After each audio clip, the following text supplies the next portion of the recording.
pensa em radioatividade, que imagens vêm à sua mente? Elementos nocivos à saúde? Resíduos de usinas nucleares? Lixo atômico? A radioatividade, como qualquer outro fenômeno natural, existe na Terra desde o princípio dos tempos. A descoberta das emissões radioativas contribuíram para o entendimento da constituição do átomo. Toda matéria existente no universo é constituída por átomos, que resultam em diferentes arranjos entre prótons, nêutrons e elétrons. Esses átomos adquirem propriedades físico-químicas bem definidas, que permitem, assim, identificar cada um deles como elementos químicos. O mesmo elemento pode ocorrer em diferentes formas, denominado isótopos. Possuem o mesmo número de prótons, mas o número de nêutrons é diferente, apresentando assim um comportamento químico idêntico, o que resulta em átomos mais ou menos instáveis. A instabilidade de um átomo está associada a um excesso de energia acumulada, que tende a ser liberada do seu núcleo sob a forma de radiação. É um processo natural. O átomo livra-se do excesso de energia em busca de configurações mais estáveis. As partes correspondentes às radiações dentro do átomo são: partícula alfa. Ao emiti-la, o átomo do elemento radioativo está, na verdade, emitindo 2 prótons e 2 nêutrons. Partícula beta. Quando o elemento radioativo emite, ele está perdendo o elétron e uma subpartícula denominada antineutrino. Um nêutron decompõe-se, originando um próton que permanece no núcleo, e um elétron e um antineutrino são emitidos.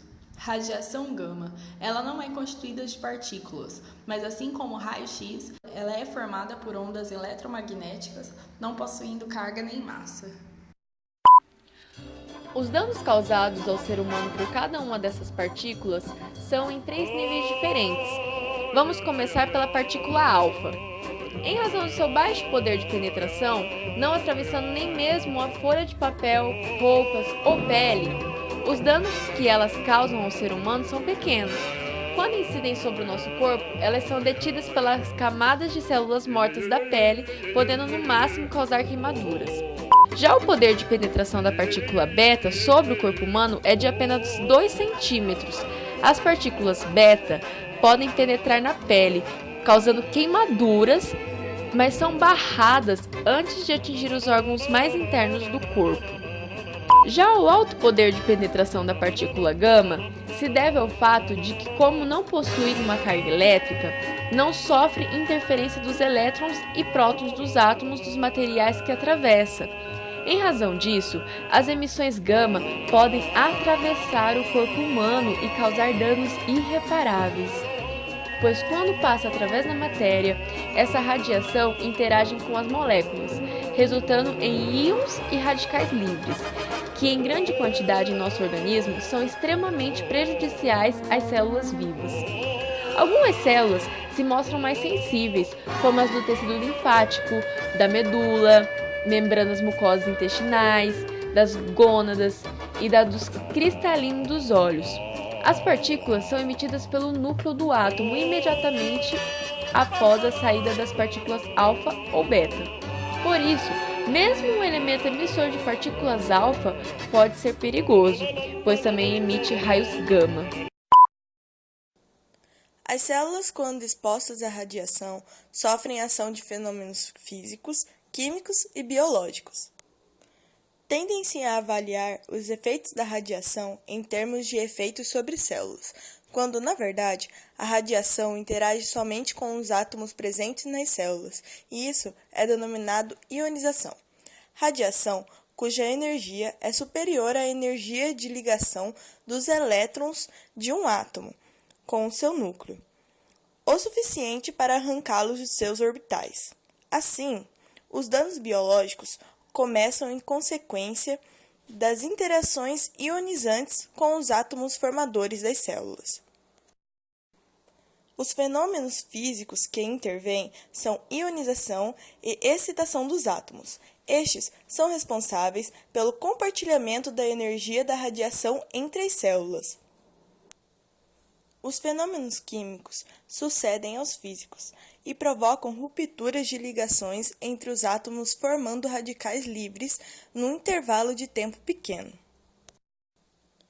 E os fenômenos biológicos da radiação são uma consequência dos fenômenos físicos e químicos. Alteram as funções específicas das células e são responsáveis pela diminuição da atividade da substância viva, por exemplo, a perda de propriedades características dos músculos.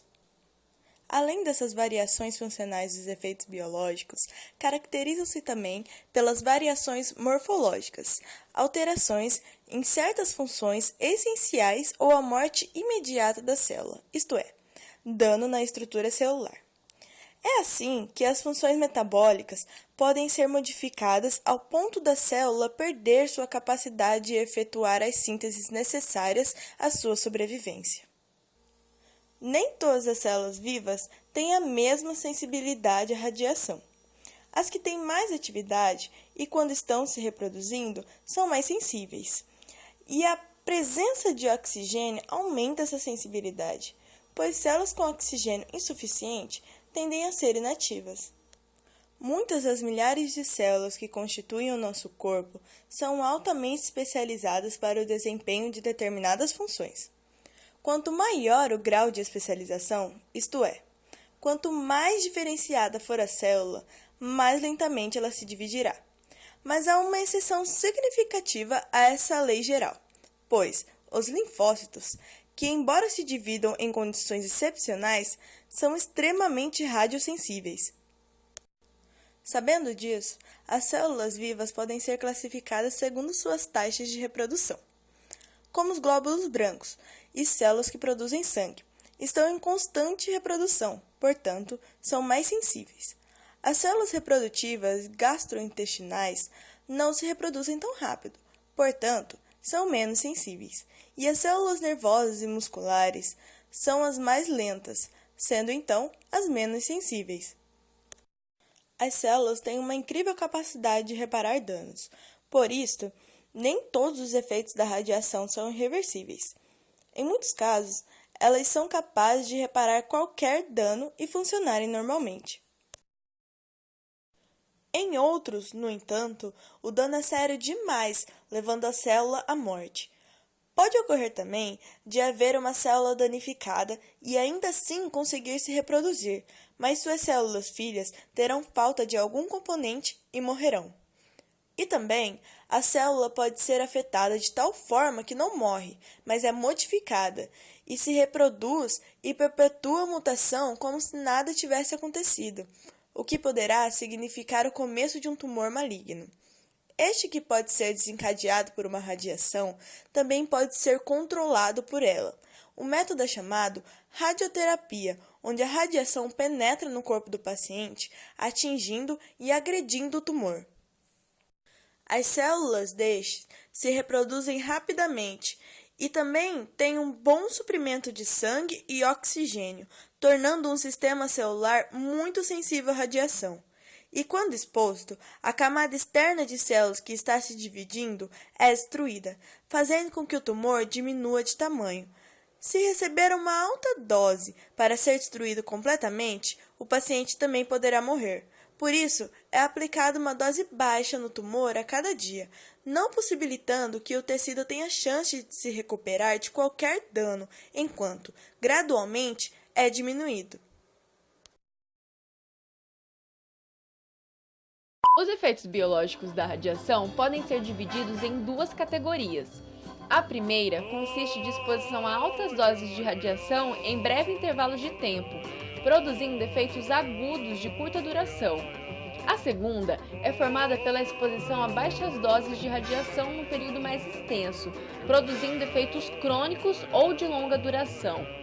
E as doses altas tendem a matar muitas células, danificando tecidos e órgãos, e isto pode provocar uma resposta rápida do corpo, conhecida como a síndrome da radiação aguda, enquanto as baixas doses tendem a danificar ou modificá-las, não causando nenhum problema imediato, pois também ela ocorre em nível celular, e os resultados podem ser observados depois de muitos anos passados.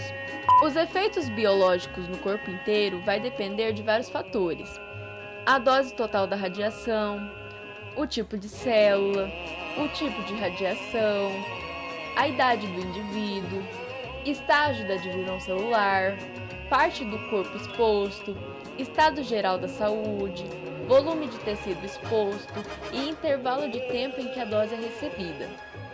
Às vezes, é difícil entender por que algumas pessoas morrem, enquanto outras sobrevivem depois de serem expostas à mesma dose de radiação. Mas a principal razão para isto é a saúde dos indivíduos. Quando expostos e quais são as suas capacidades individuais em combater os efeitos da exposição à radiação, bem como suas sensibilidades a infecções. Os cientistas sempre abominaram a ideia de misturar agricultura e radiação.